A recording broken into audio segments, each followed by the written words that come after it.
to LOA Today. I'm Walt Thiessen. With me today is longtime listener, poet laureate, and tie master Anne-Marie Young. This is your daily dose of happy. We are so happy you decided to join us today.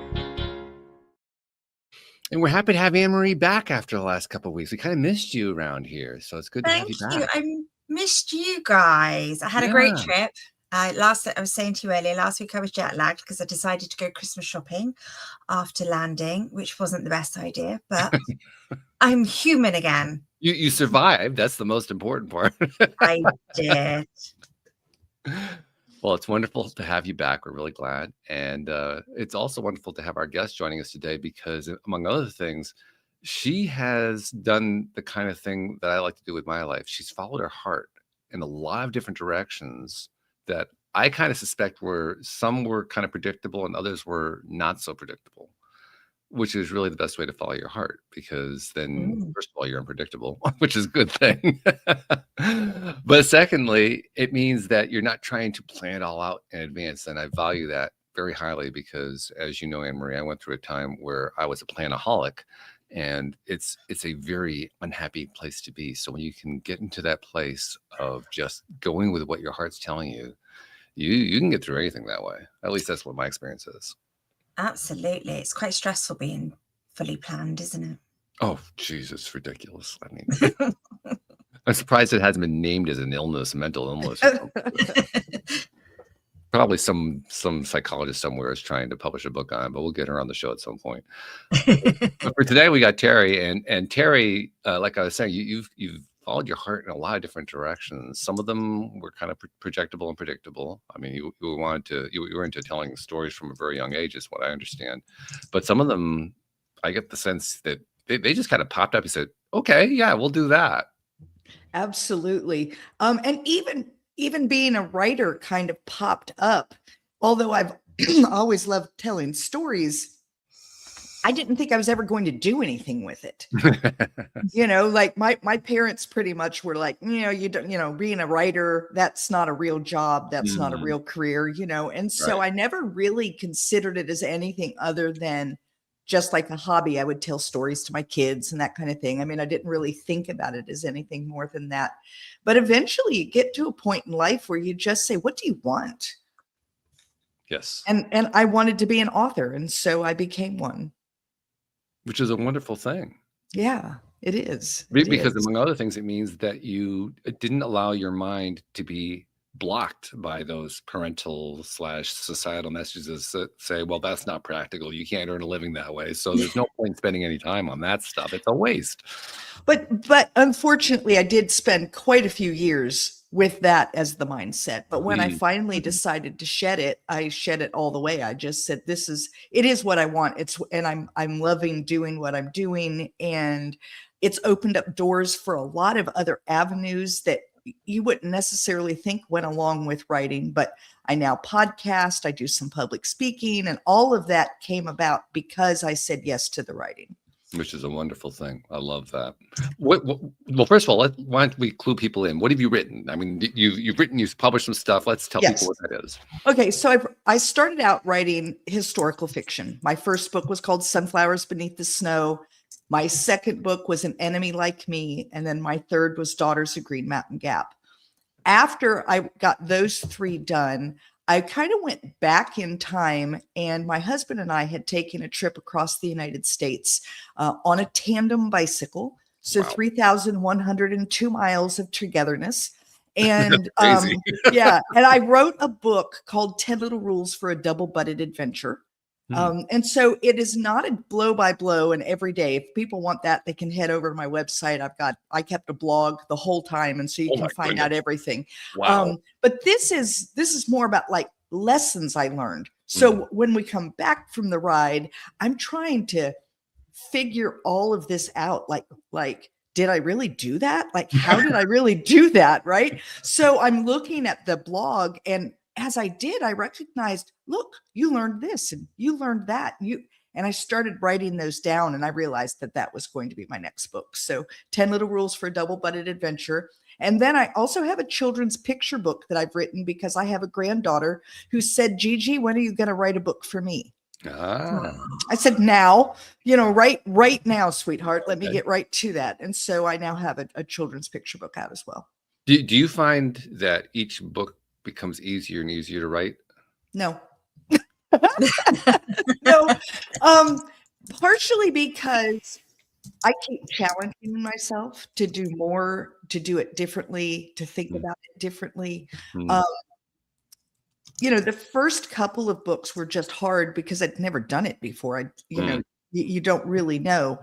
The third one that I wrote, I was really trying to kind of pick up places that I don't do well naturally. I'm terrible at describing things. I don't like, if we're going to talk about the room, it's like, yeah, we're in a room. What more do you need to know? This is not what you expect from a storyteller. I'm just going to lay that out there. I'm very character driven. So I talk a lot about people and their feelings, their emotions, the things that are happening inside of them. That's where I really shine. That's the thing that I love. And I do really well with conversations that sound like real conversations. But my editor would say, this could be anywhere. I don't even know where we are. And it's like, well, what difference does it make? So I had to really work at that. So in the third novel, I worked really hard at setting and tried to purposefully think about what would people want to know. And then I've just written a book that I'm still in the editing phase, and I did something totally different. Instead of doing third person past tense historical fiction from multiple points of view, it's a contemporary humor, women's fiction, single point of view, and first person. So very different. So it's not easier because I keep challenging myself and trying new and varied things. I get bored really easily. I don't like to do the same things over and over. So I switch it up. I love the fact that you describe yourself as being character driven in the way that you tell your stories. Yeah. And I say that because honestly, I think that's kind of a lost art these days. So much of what you see in the entertainment world, it's almost like the character is an afterthought. Right. There's a lot, when it's the fast action drama, it's about the action. And even a lot of what they call high fantasy, it's about the place, it's about this world that they've created. Right. And I don't know, I love delving into people. I want to know what happened to her. And as I'm reading the book, I want to become a character. And to me, if I can become a character, then I feel like the author did a really good job because I'm living that character. And then when the book is over, I'm sad because I want to still be with these people that I have met and gotten used to. And because I like those kinds of books, I think that's why I write the way I do. Yeah, well, I give you credit for. I've done some writing too, and it's one of the things I focus on. And I was noticing as I was doing my writing just how unusual it is. Yeah. Yeah. Because I mean, and not just with action movies and television and so forth, but just with books, it's amazing how many books, how many novels, how many stories really don't play up the character. I mean, they feel like, okay, I'll tell you who it is, how old they are, what they've done, and now let's just tell a story. Yeah. I want to get lost in out of my world into somebody else's world. I want to be taken on that journey, and explaining the character and their emotions is part of that. Absolutely. So like the first book I wrote is Sunflowers Beneath the Snow. And it starts in Ukraine in the 1970s when Ukraine is still part of the Soviet Union. And I describe a scene where she's waiting in line for food and doesn't get any that day. And it's not the first day or the second day or even the third day that she hasn't had any, and what she's experiencing. And people said, well, how can you do that? You've never stood in a line for food like that. And I said, no, but I've been hungry. I mean, I've not been that hungry, but I've been hungry. And so I always say to myself, what would it be like if you were hungry for 2 days? Okay, now what about if it were 4 days? What about if it were a week? What if this became your life? This was like every day was about whether or not you would have anything to eat that day. And then what would you do? What would you be willing to do? You know, would you be a survivor? Would you be someone who'd be willing to do anything to survive? Where is your line? And I always try to think like that. And then I put my character into that spot and say, okay, where is her line? You know, I think it's a really valuable thing to do, not just because it makes for better fiction, but also because when we stretch our minds in that way, what we're really doing is putting ourselves into the place of people that aren't us. Yeah. Exactly. And that's a valuable skill. That's a skill that a lot of people really need to develop, in my opinion. I think that's why one of the reasons I love to write is I feel like I can give people a chance to meet people they wouldn't meet otherwise, and to try to understand people who are different from them in some way. And doing it with historical fiction is wonderful because most people don't get uptight. You know, right. So like if you were to do a modern day something and say, bring up racism, you're going to end up with a lot of people who get uptight very quickly. Sure. But if you bring it up from the past and it's about, I don't know, like in Daughters of Green Mountain Gap, I have a Cherokee man who is not liked in this town and he's blamed for things, etc. And that doesn't offend people. Because it isn't, but it's because it's not really happening today. You know what I'm saying? So they can look at it as that thing that happened in the past versus that thing that's happening today. And so they can explore it without, I don't know. It's like they can explore it without feeling. It's almost that judgment, isn't it? That judgment of today's world. Yes. And so my hope is, though, that you read it. I had someone say to me not too long ago, you know, this book really could be written about today. And it's like, yeah, because humans haven't changed that much. You know, we have changed in terms of technology and how we get places and how we can communicate and all of those things. But in terms of how do we feel, women who lose children still hurt. You know, people still hate.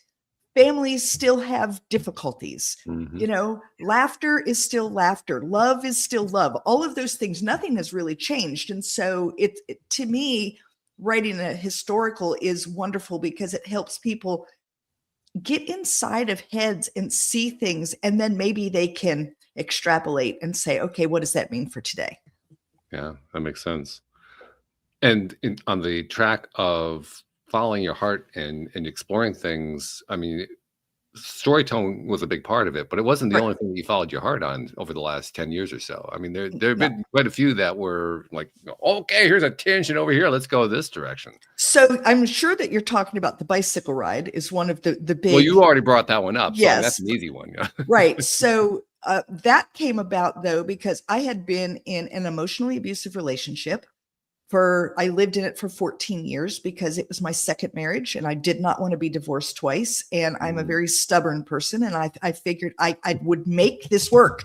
And eventually you get to a point where you can't and won't. And so when I left that relationship, I was pretty damaged. I mean, even though there was a piece of me that knew what was being done and what was being said wasn't true, you hear it long enough and it just affects you.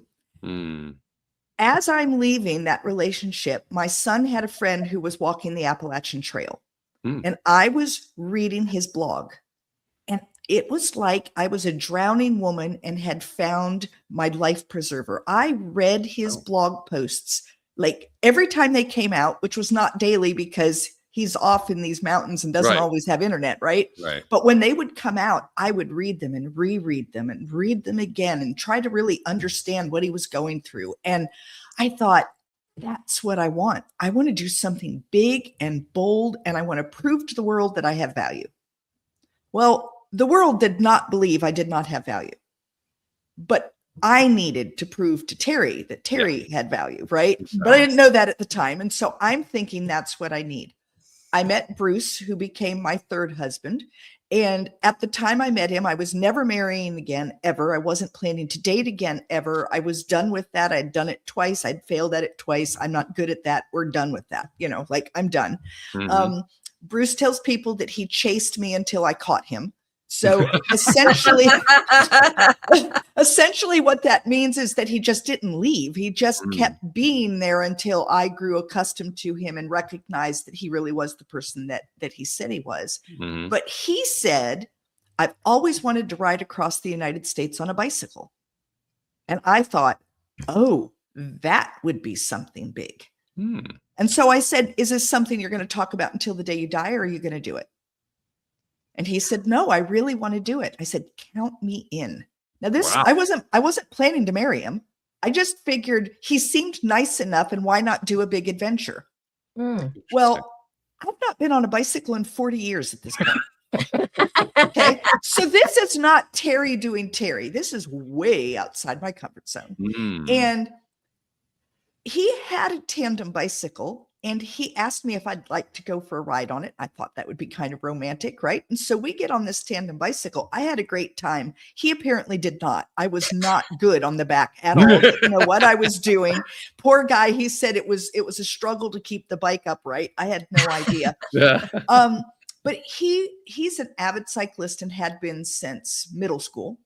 And we soon realized there was no way we were going to take someone like me and get myself up to where he was so that we could do single bike side by side. It was never going to be fun for him or for me. And so we decided to try it on the tandem, and I got much better on the tandem. We did 1,000 training miles. So, you know, I got very used to it and knew what to do and how to do and all of those things. Yeah. And so the best thing about the tandem was he couldn't go faster than me, and I couldn't go slower than him. Oh yeah. Right. I mean, we had to work together, and we did get married. And then a year later went on the trip, and we went during the summer of 2020, which COVID summer. That was, the intent was not to go during COVID summer. It was to go during the summer of 2020. And then COVID happened, and we almost canceled and then decided not to. And we made it 3,102 miles. And at the end of the trip, I had this realization that I had just made it across the United States on a tandem bicycle, which meant I could do anything. Yeah. And it wasn't a matter of, can I do something? It's a matter of, what do I want to do? And that's when I said, I want to be an author. And 14 months later, my first book came out. Wow. Interesting. So riding across the United States is what causes you to decide that you can write a book, even though you were a storyteller long before you were a bicycle. So, and I was, even prior to going on the ride, I was writing manuscripts. I had started writing manuscripts when I got out of the bad relationship, but I wasn't showing them to anyone. You know, I didn't feel like I was good enough. I couldn't imagine anyone would want to read what I'd written. And so, you know, like, my daughter had seen it, but no one even knew I was actually writing. And then, we went on this trip, and I thought, what do you want to be? It's not a matter of what, if, but what. And I said, I want to be an author. And so it was a breakthrough moment, is what it was. It was a huge breakthrough. A lot of people said you changed on the ride. I didn't change. I found myself again. I had lost myself. I think we do that. You know, life just throws all kinds of stuff on you, and you forget who you are. And that ride helped me sort that all back out, put the stuff I didn't need anymore in a box and put it away where it, you know, every now and then it still pops out, but now I look at it and go, oh, I know what that is, you know, and I can move on. It fundamentally changed the way I looked at life. Prior to that ride, I kind of felt like my life was done. I was 57, and I thought, I'm going to be a grandma, which is great. You know, that sounds wonderful. And I guess that's what I'll do. I think there's more to it, though, in that what you really did is you broke through something that many divorced people don't break through. And I say that as somebody who is one-time divorced. My divorce came 3 years ago. And since then, I've met a lot of divorced people, particularly divorced women. And it's just amazing to me how divorce and the bruises and bumps that you get that lead to the divorce is how they end up defining themselves. Yes. Yes. and I think that's what I was doing. It was just, not only was it divorce, but then I had abuse that went with it. And so all of that became part of who I was. And all of that told me that I wasn't good enough. And yet you broke through that, though. That to me, that's the real headline here. Not only did you go through that, but you came to the other side and you essentially found a way to leave that behind and not define yourself that way anymore. No, like I said, every now and then it rears its ugly head. I mean, I don't think that you can ever leave your past completely in the past. It has the tendency to show up. But now I recognize it. And so I'll think, oh, where did that come from? I know what that is. And I take a good look at it. I make a decision. Is that necessary in this scenario? The answer is almost always no. And then I put it back away where it belongs because, it's part of my past, and it's okay to occasionally look there, but there's no reason to live there. Boy, what a great phrase that one was. Wasn't it? I mean, you just summarized the whole thing in one sentence. It's okay to visit, but you don't want to live there. Right. I mean, if I wanted to live there, I'd still be there, right? That's right. I mean, and a lot of people are. A lot of people do still live there. Yeah. Right. And for me, I don't know. It was very freeing to realize that, first of all, I did have value.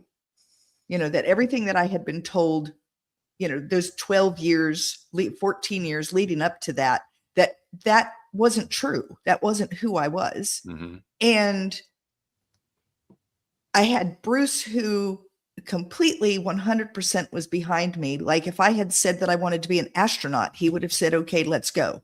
I mean, he was that person for me. And so, yeah, I don't know. I am different than I was before the ride, but I'm still very much me. I just found all of those shreds of pieces that had been, left littered all around. And I was able to kind of patch them all back together. And it was like, okay, here I am. And this is what I want. And I made a decision that I would never be that unhappy again. Now, it's not to say that I don't have unhappy days, because I do.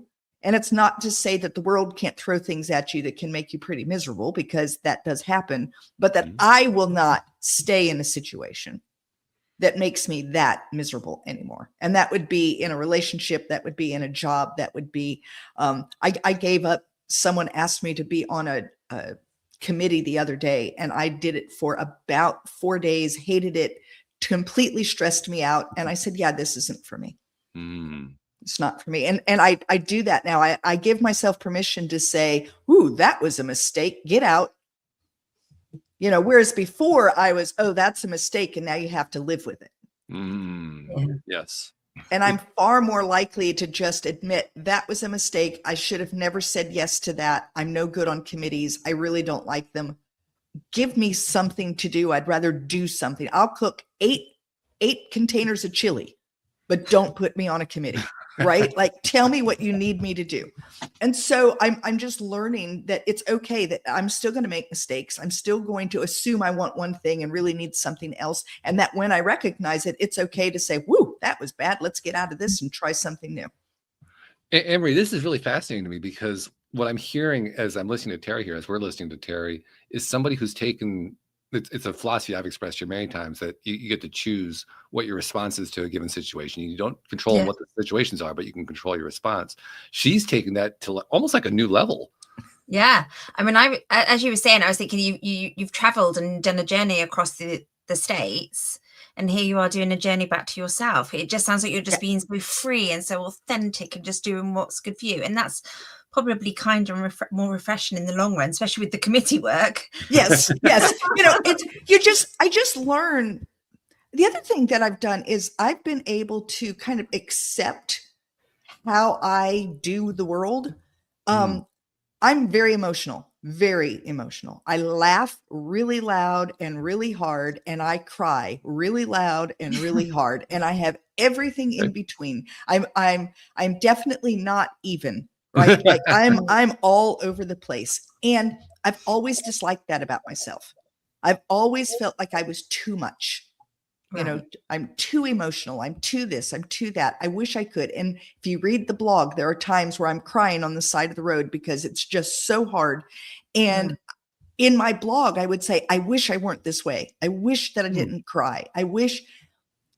I've learned that it's how I do the world, and it's okay.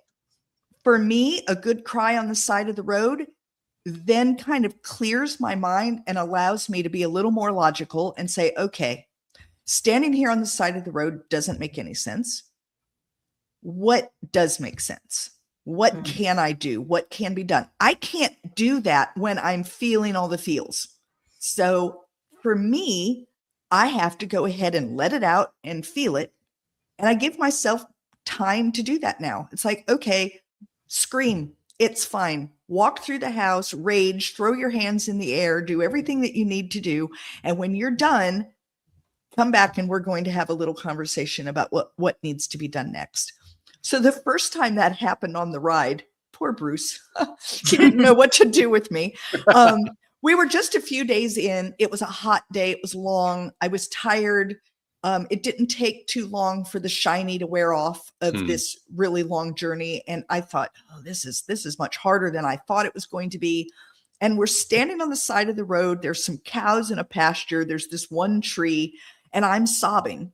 And I'm sure Bruce was thinking, this is it. We're done. Like, you know, get a car. We're going to drive everything home. And he even said to try to like comfort me. And it was like, don't touch me, because I didn't need that. I needed to go ahead and cry. And then I kind of wiped my tears and I said, okay, let's go. That must have been really confusing for him. And he looked at me like, what? And I said, well, we can't stay here. And where we're headed to is 11 miles. And the only way to get there is on this bicycle. So let's go. And he soon learned that there were going to be times where I stood on the side of the road and cried.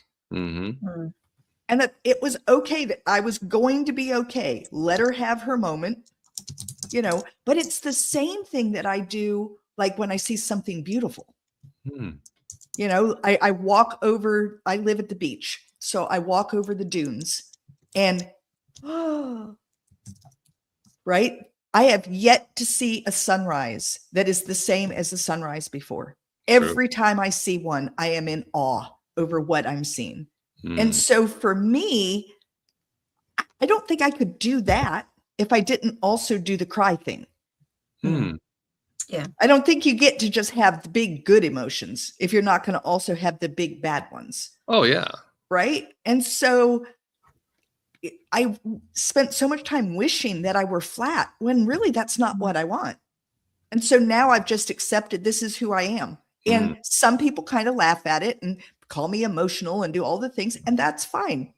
That's what I am.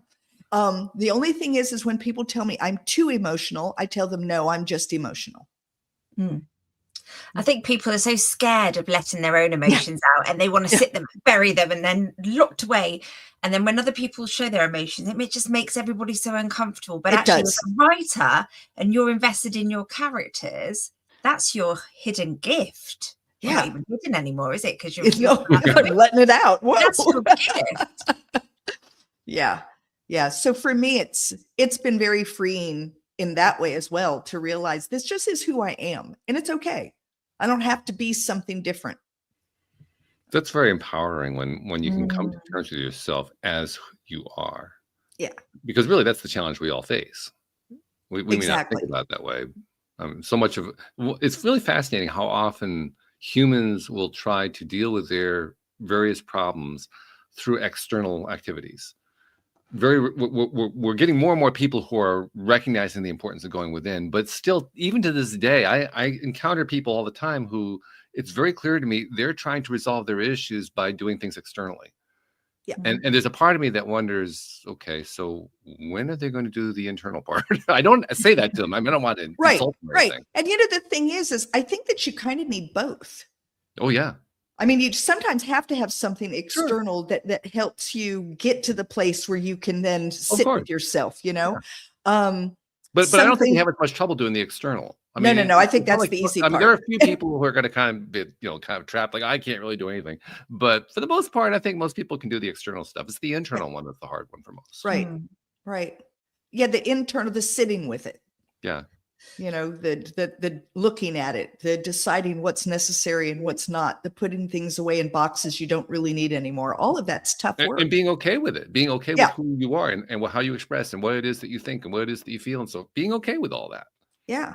And it's hard. It's hard to be okay in this world because you're told you're not. Mm.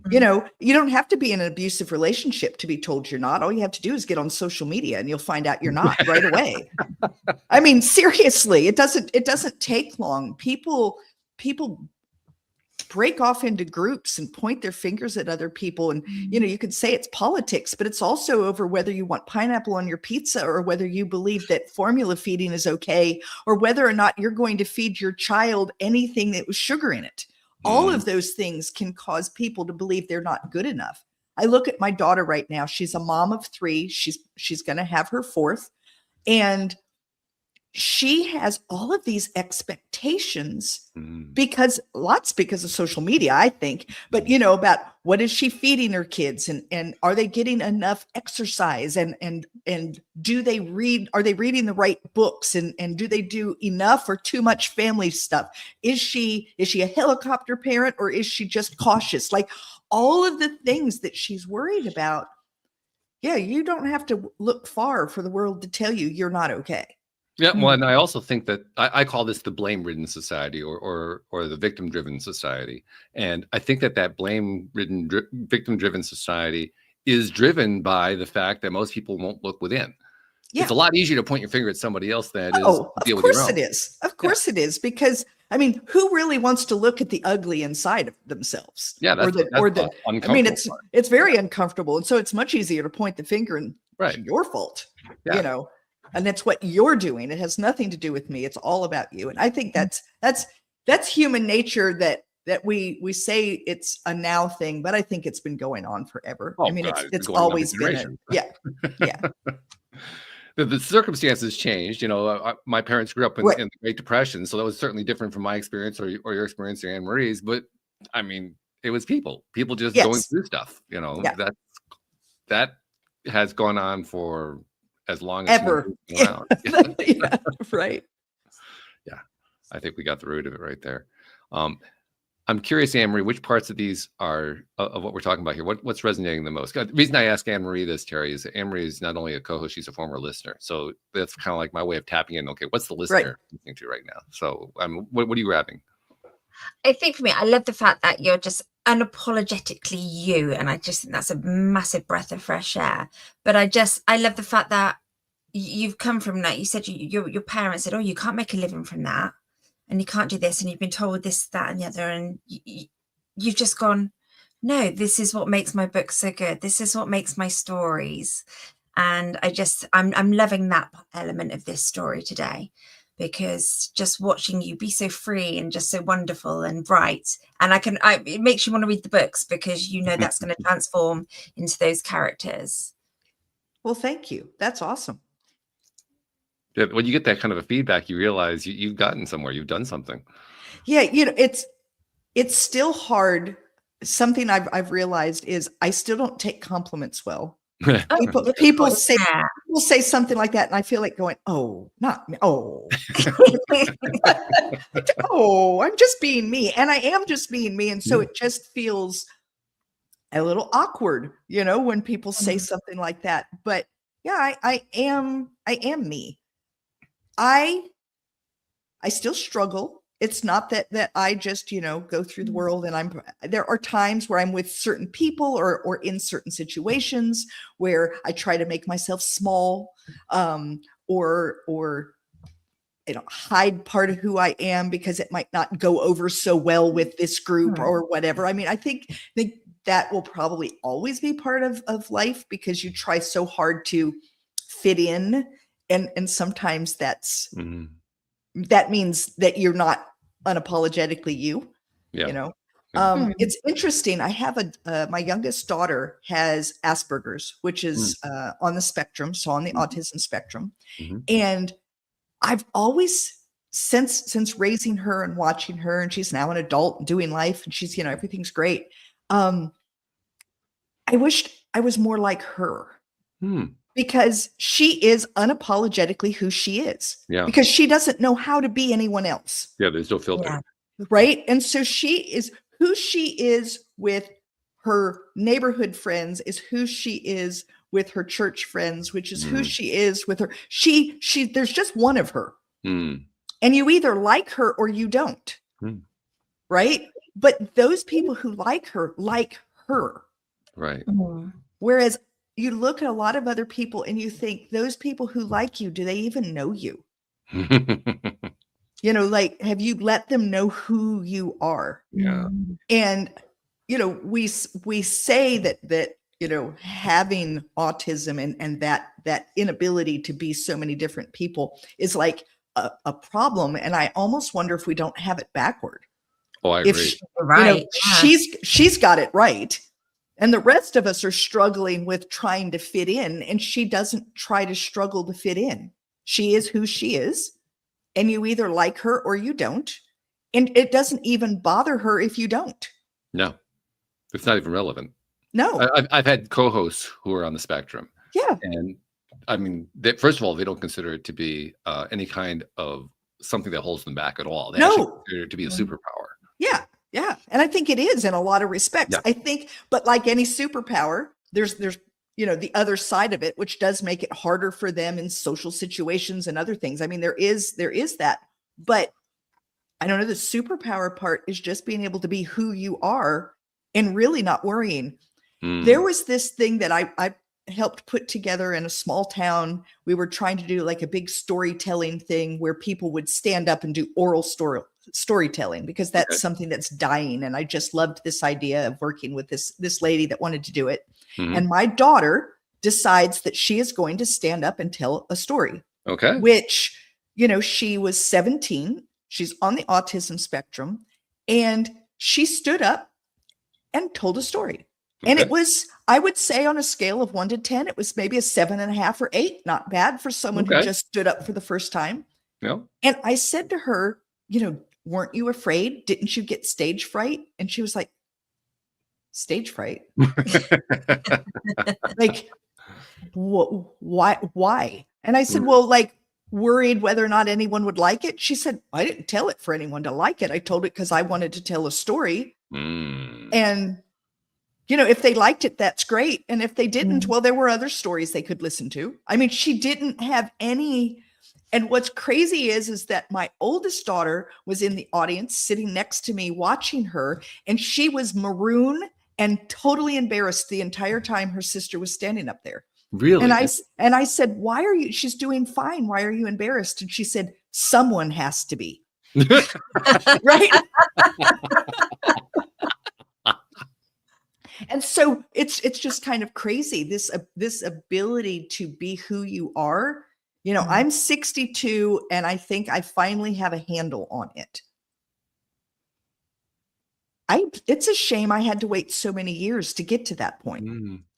Well, it's a shame, or else it's a blessing that you got. Yeah, it's a blessing that I got there. But I think, what would life have looked like if I could have done this at 18? Yeah. Well, and you can't know. I mean, you can't go backward. But it is interesting to wonder, like what would have happened if at 18 I had said, this is who I am. I think anybody who's gone through any kind of crash and burn crisis, come out the other side situation has experienced that thought. Yeah. What if I didn't have to go through this? What if I had actually learned all this before? And wouldn't that have been wonderful? And then on the other hand, who would I have been? Well, that's what I was thinking of, because once again, I'm thinking about one of my other co-hosts, Joel Elston, who went through some of the worst crash and burn you could possibly imagine. He went to prison. He was homeless. He ate out of a dumpster. I mean, he had all kinds of stuff that went on. And he literally describes that period as the best thing that ever happened in his life. And I remember the first time he described that, and I thought he was completely off his rocker. Like, what the hell are you talking about? I've since come to appreciate he's right. But those kinds of times show you who you are. They do. Help you figure out what matters in your life and what doesn't matter, Mhm. helps you let go of things. And You they know, help you to grow. yeah, there's a large part of me that wishes that I hadn't been in an emotionally abusive relationship. I mean, no one really wants that No. in their life. On the other hand, what I became as I left it, as I healed from it, as I moved beyond it, I wouldn't want to give that up. Mhm. And I don't know that I could be in this place without having gone through that. And so you just kind of, you almost make peace with it. It is what it is. The It's past is just back there. You can't do a whole lot about it.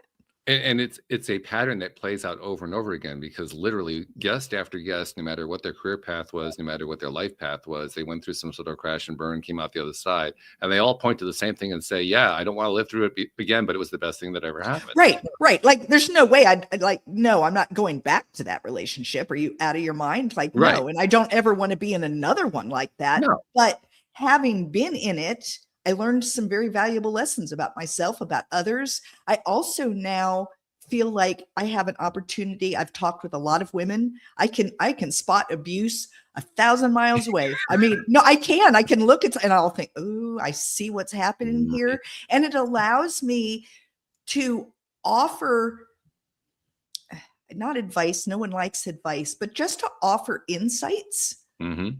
in a way that they can understand and know that I'm not pushing them to change anything or be anything or do anything, but more or less, hey, if there's ever a time in your life where you're done doing what you're doing, I want you to understand there's life on the other side of that. Yes. That this doesn't have to be your story. It can be if you choose it, but it doesn't have to be. And it's wonderful. And I can say that because I was there and now I'm not. Mhm. And you can't hear that from someone who's never been there. True. Yeah.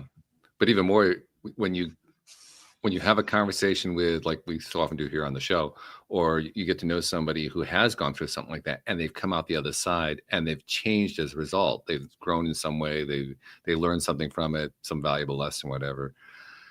That's when I appreciate the difference between people who did that and the people who stay stuck. Yeah. Because there are a lot of people who stay stuck. Right. And it's one of the reasons I wrote the book. So everyone assumes that 10 Little Rules for Double-Butted Adventure is just about bicycling, and it's not. In fact, it's got bicycle stories in it, but what it's about is living life outside of the box that you put yourself in. Because we all put ourselves in little boxes where, it feels comfortable. It's easy. We know what's going to happen next because it's comfortable and easy. But when you're doing comfortable and easy, you're not growing. True. You're not becoming, you're not learning. You're just kind of paddling along, doing nothing. And I say the book is really for people who are trying to find a way to be just a tad more adventurous. And that doesn't mean necessarily on a tandem bicycle. It could be something like moving to a new city, changing a job, getting into a relationship, getting out of a relationship, starting playing piano at age 50, whatever it is, doing something just a little outside the norm for you. And then what does that look like? And how can you do that? And how can you be successful at that? It's funny now that I'm at my point in life where I am compared to, say, 13 years ago when I started the podcast, or even 3 years ago when I became divorced. In both of those instances, I can now look back and recognize how, if I had tried to stay in that comfortable place, first of all, there's nothing comfortable about it. Right.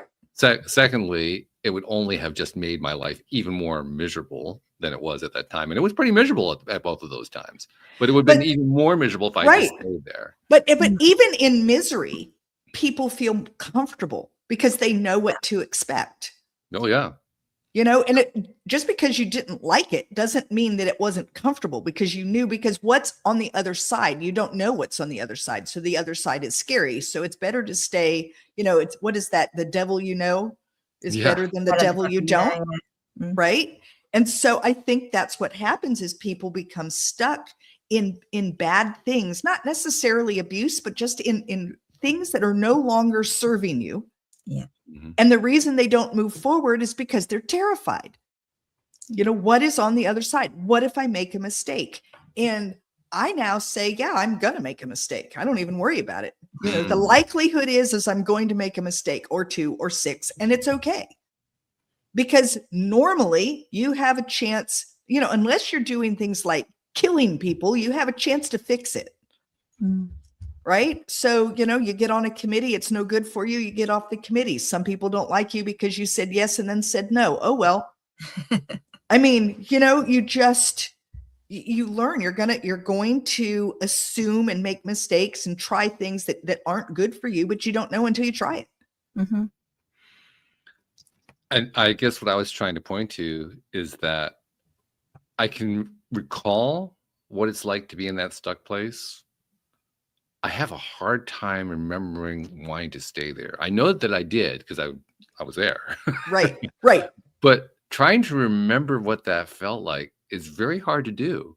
It is because once you get on the other side, it's kind of hard to project yourself back. I often look at the woman that was in that relationship, look at her and think, who was that? Yeah. Because I know it was me, Sure. but it doesn't feel like it was me. And I can't imagine, why did I put up with that? I don't even understand, what? And yet it was me. And so I understand what you're saying. There is that kind of, I don't know, but it's the same thing when I rode across the United States on the bicycle. I got done and I thought, did I do that? Who was that? So I think what captures my attention on this topic is when you're stuck, you can't imagine not being stuck. Yeah. And when you become unstuck from that kind of thing, you can't imagine being stuck again. Right. And it does worry me a little because you think, well, what if it did happen again? Would I recognize it fast enough? Would I get out fast enough? And then I just tell myself, we can't go there. We just can't play that game. And quite honestly, you would notice it. Because I would hope so. I think you would, because you've done it before. Yeah. You'd see it and say, yeah, this is not good. This is familiar here. I recognize this thing. Yeah, this is very bad. Yeah. Yeah. Been here, done that, got the t-shirt. See, I can recognize it the other way around. When I was younger, I used to say outside of my comfort zone was my comfort zone. I loved doing things that made me feel really uncomfortable. And then I became a mother and I went through menopause and I just felt like I lost a lot of myself and I feel I'm coming out of that again. So I feel like I was that free person and I was out the comfort zone. And actually now I'm a bit more scared of life. Yeah. And it's a way horrible place to be. I much preferred who I used to be, just being scared, but happy scared. Yeah. The scared that wasn't afraid of consequences. It was just afraid because you were doing something exhilarating, something that was whoa. Exactly. I was scared to do this podcast, wasn't I, many years ago? You were, yeah. It's the best thing. I love it. Yeah. I think a lot of times when you just kind of force yourself to do it, I take a deep breath a lot of times because my inclination is to say no, just hide. I can't, and then it's like, Teri, where is all of that? We know what that is. Take a deep breath. You're just going to do it. You're just going to do it. And often as I'm in the middle of whatever it is, I realize I'm having fun. The very first podcast that I was ever a guest on, I was terrified. Absolutely terrified. I didn't like public speaking, which is hysterical because now I absolutely love it, but I did not like it at all. And I was frightened to the point that I didn't eat all day. Wow. And you know how you get the link, so that you can come on, right? Right. I was on 45 minutes early for fear that somehow I would be wrong. I needed, and I was a complete wreck. After it was over, my thought was, that was kind of fun.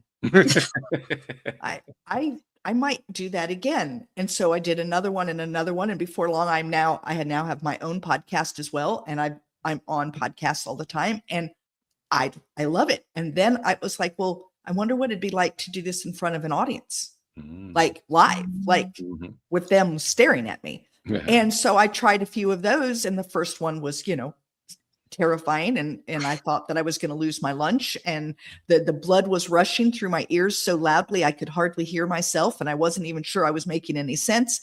But when it was all over, I thought, I kind of like that. It makes you feel alive, doesn't it? Yeah. I don't know. There's just something about being successful at something you weren't sure you could do. It's kind of a rush. And we haven't really talked about it, but tell us about the podcast that you do now. Yeah. So my podcast is called Online for Authors, and I talk with authors like myself, independents, and those in small presses, essentially those who have a hard time finding a space to get the word out about their book.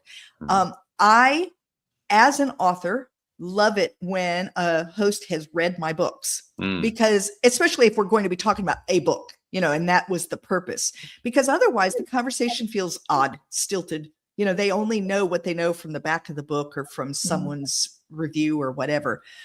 So I decided I would read all the books before I had someone come on. Wow. And so I do. This year I've read 82 books. And so, and I have people come on after reading their book, and we have these great conversations. It goes along with, on my website, it says that I introduce people, readers, to characters they'd love to invite to lunch. Wow. And that's really what I do with the podcast as well, is I introduce them to not my characters, but other people's characters that they might like to invite to lunch.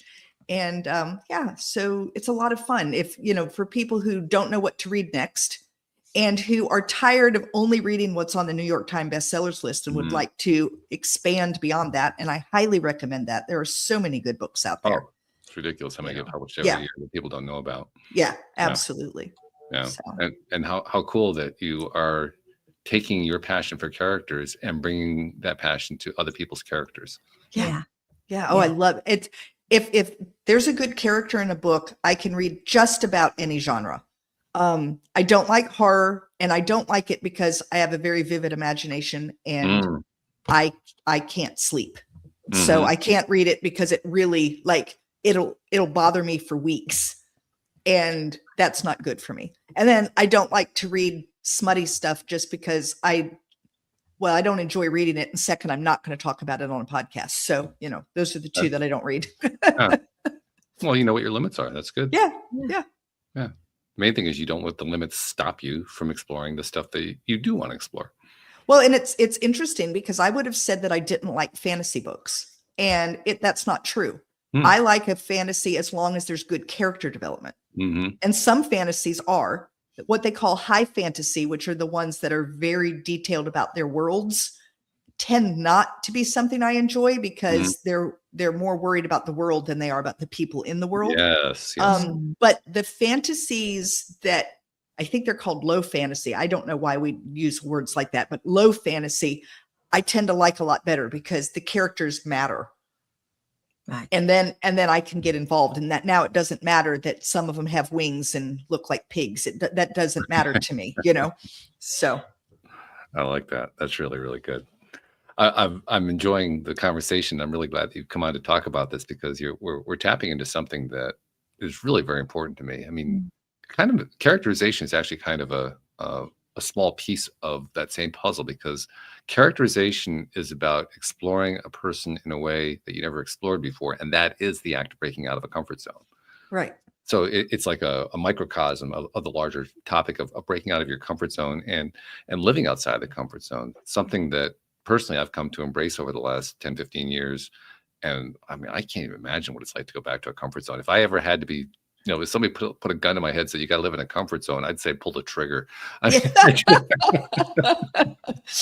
Yeah. Well, and kind of like what I said, where I'm never going to be that unhappy again. I mean, there are just certain things that you learn what you need to be who you are, and to, I don't know, I want to finish up life kind of with my hair on fire.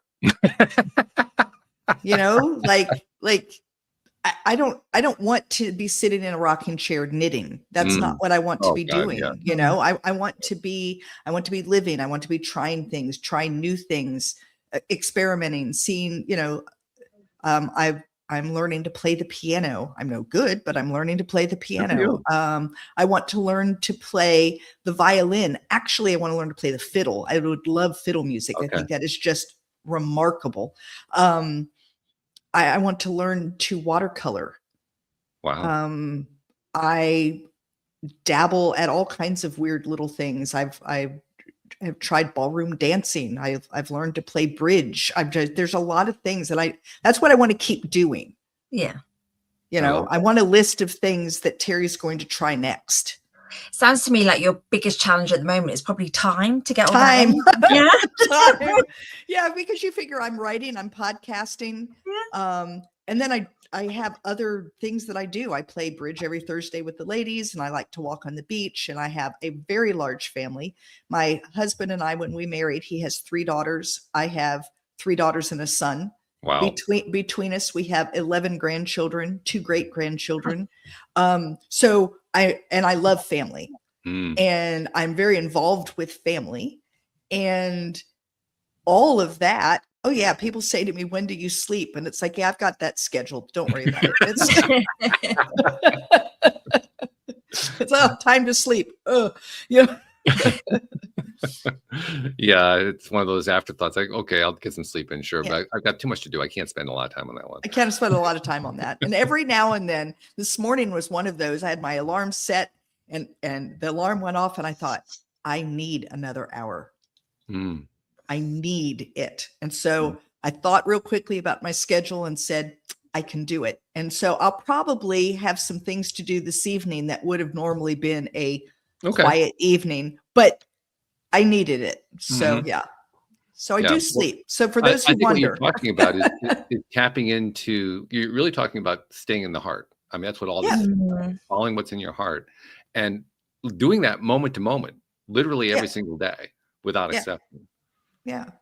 Because that's when you make that decision to sleep in, that's what you're doing. You're saying, I don't care what the convention says. This is me right now. But me right now needs another hour. Yeah. Yeah. So I'm taking it. But just knowing what you need, being that in tune with yourself. Some people just aren't. It's like, yeah, go to bed so-and-so, get up at so-and-so, and that's it. It's that routine. You're just like, no, I know I need this to be probably way more effective than you would be out there. Right. So that everything else I do today, I don't have to have, lots of caffeine to get me through it. Exactly. So. Good thing. Absolutely. Well, this has been a lot of fun. Tell people again, the names of the 3 books, where to find them, and how do they find out about you? Yeah. So the best place to find out about me is just go to my website, which is my name, TeriMBrown.com. And that's Teri with 1 R. There you can find all of my books. So it's Sunflowers Beneath the Snow, An Enemy Like Me, Daughters of Green Mountain Gap, 10 Little Rules for a Double-Butted Adventure. And then Little Lola and Her Big Dream is my picture book. And then coming soon, hopefully in the spring, will be Peg Unhinged. And it's about a woman going through menopause. So you'll love that. It's just a funny, humorous Peg Unhinged. And you can also find my podcast there. You can sign up for my newsletter. You can follow all my social media. Really, if you go to my website, from there, you can find everything. All right. That's a good thing. And I also have just a contact me page. So if you can't find what you're looking for, contact me and I'll get you to the right place. So you like it when people reach out personally to you? Oh, I love it. Absolutely love it. I there's nothing better than when someone says, like, I read your book and I liked it, or there was this one piece and I was wondering what you were thinking when, or all of those things. I really enjoy it. I get exactly what you mean, but I love hearing that you like that. So that's a good thing. Yeah. So Anne-Marie, I asked you before, but I'm going to ask you to do it again. How do you tie all this together today? Like what's your thread, your common thread? I think in addition to what I mentioned earlier, I really loved it when you said force yourself to do it. Just take that deep breath and force yourself to do it. And then that tied in very well with something that you said earlier, in the fact that once you start doing stuff, it leads to other stuff and it leads to other stuff. So just take that deep breath, go for it and see where it takes you. Yeah, absolutely. Beautiful stuff. I love it. One final thing that I like to do with every show, and Teri, you make this really easy, actually. But We'll see. it's a 21st century thing. I mean, you described all these different things that you're doing that are 21st century technology related, right? You know, you've got the blogging, you've got the podcasting, you've written the books, so, you know, all those various things that you're doing on a regular basis. You put a newsletter out, you're doing all these 21st century contact things. And something I noticed about all these different ways that we now have to reach out to each other is we now have a whole bunch of people who have heard of us, thought about us, read our stuff, listened to our stuff, and so forth, and taken stuff away from it and got affected in ways we didn't even know about. Right. And in the process of that happening, we're actually helping people change their own lives, and we're not finding out about it, and we're not getting credit for it. And I said, well, shoot, we can do something about that. So Teri, on behalf of those people you've never met, you've never seen, never will meet, never will see, who you've been helping about ways that you didn't even know you were helping, on their behalf, thank you for what you're doing, because you're making a difference in this world. Yes. Thanks. We appreciate you so much. And I appreciate you, Anne-Marie. Glad to have you back. Thank you, Walt. Looking Good to forward be back. to doing the future episodes as well. Thank you to our podcast listeners everywhere. We'll see you all next time here on LOA Today. Goodbye, everybody. Bye.